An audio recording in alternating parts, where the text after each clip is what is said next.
previous Planned Parenthood president. During a speech in Philadelphia in January 1966, Planned Parenthood President Alan Guttmacher stated that some of his colleagues appeared to have racial motives for their involvement with the organization. Not surprisingly, one of Guttmacher's acquaintances later warned him that in the future, he should not be making comments like that in public. The person who gave that warning obviously understood that Planned Parenthood's racial agendas and attitudes are best kept out of the public. And that has been a philosophy that Planned Parenthood has embraced for many years. This idea that man could reinvent the world through eugenics was an elitist philosophy espoused by those who considered themselves to be not only financially superior, but intellectually superior to everyone else. And Planned Parenthood became the golden child of these people because Planned Parenthood is the one who figured out how to make eugenics work. They figured out that the key to racial genocide is not in killing people, but in convincing the target group to commit mass suicide. This is what birth control and especially abortion are all about. And the reason Planned Parenthood has been so successful is because, unlike other eugenics organizations, they have always been able to keep their agenda hidden from the public. In fact, sometimes they are even able to hide it from their own people.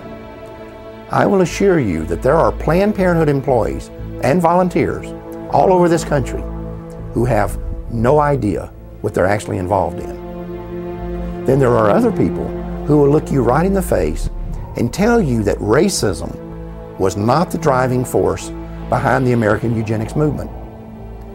And I think you'd have to be a complete idiot to believe that. The truth is that if blacks had never been stolen out of Africa and brought here in chains, there would never have been a eugenics movement in the first place. There would never have been forced sterilizations. There would never have been a birth control revolution. There would never have been a call for the legalization of abortion. And you would have never heard the terms population control and family planning.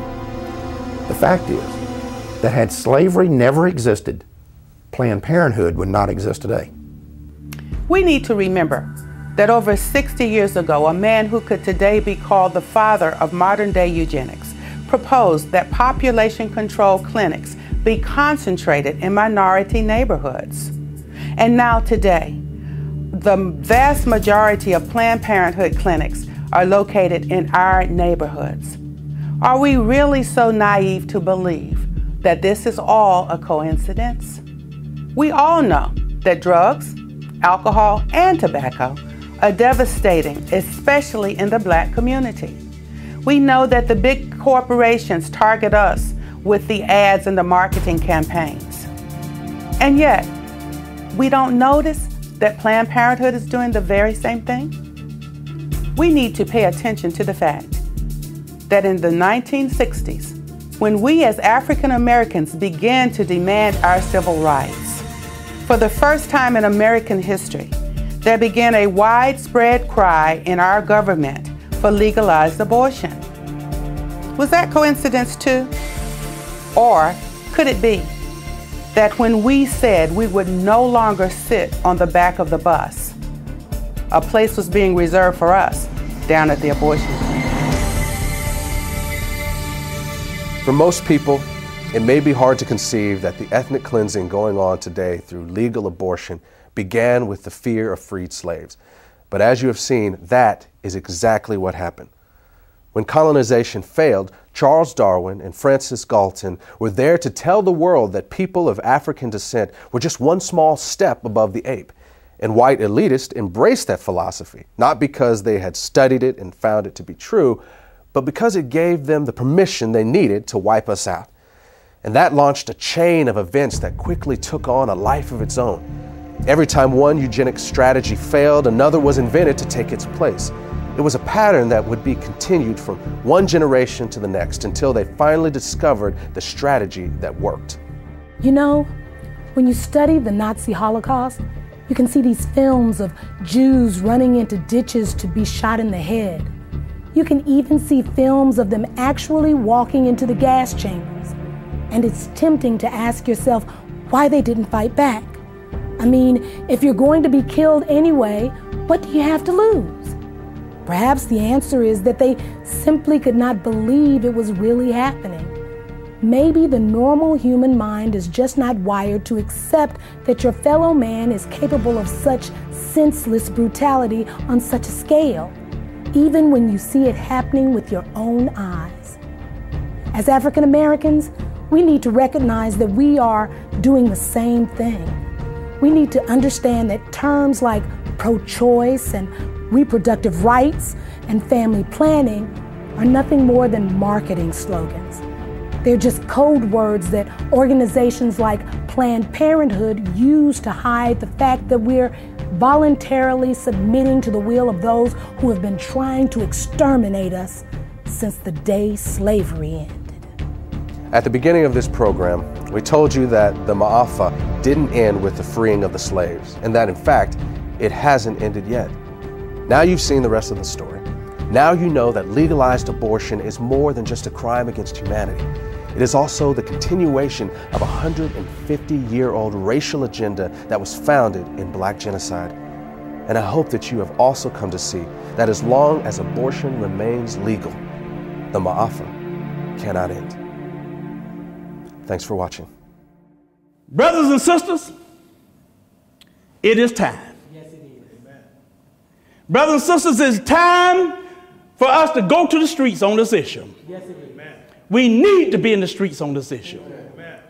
If we look the other way, while our smallest brothers and sisters are being lynched in the room, we lose the right to be outraged. Come on.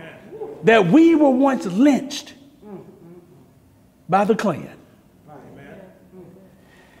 When white supremacist Tom Messer tells his followers to invest their money in ghetto abortion clinics, he's not talking about reproductive rights. He's talking about reproductive racism. Yes, he is. Oh, no. When two guys write a book talking about Steve Levette, John Donahue,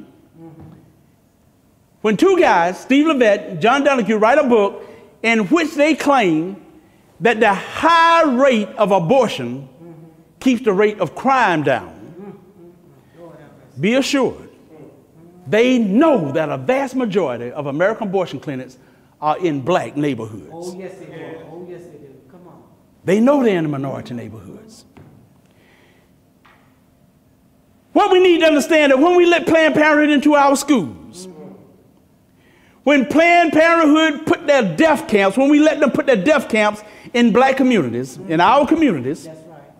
and when we sit back and let an elected government official take money out of our paycheck to pay Planned Parenthood, we have been played like fools. Oh, yes, we have. Jesus. Help us, Lord. The fact is, if we tolerate something as evil as abortion, we cannot be surprised if it turns around and is used against us. We can't be surprised if it's turned around and used against us. We can't be angry if it's turned around and used against us. Notice for sure, as long as abortion is legal, in America, we'll never be able to stop it being used to commit black genocide. That's right. Amen. We'll never be able to use it as a weapon for what I call the Maafa. Well, the fact is, if we tolerate something as evil as abortion, we cannot be surprised and angry when it's turned against us. Said that one, didn't I? You know it's easy, you know it was easy to spot the enemy when he was a redneck, toothless redneck. Probably spent about 3 years trying to get past the 4th grade. But today, our enemy don't wear white hoods. no, they don't. Come on, man. Today, our enemies wear a white lab coat Yes, yes, they with a stethoscope around his neck. Yes. And what gets really aggravating sometimes, like a pimp, sometimes he's black. Come on. Say it. And this is not about political parties either, because there's a reason I'm an independent.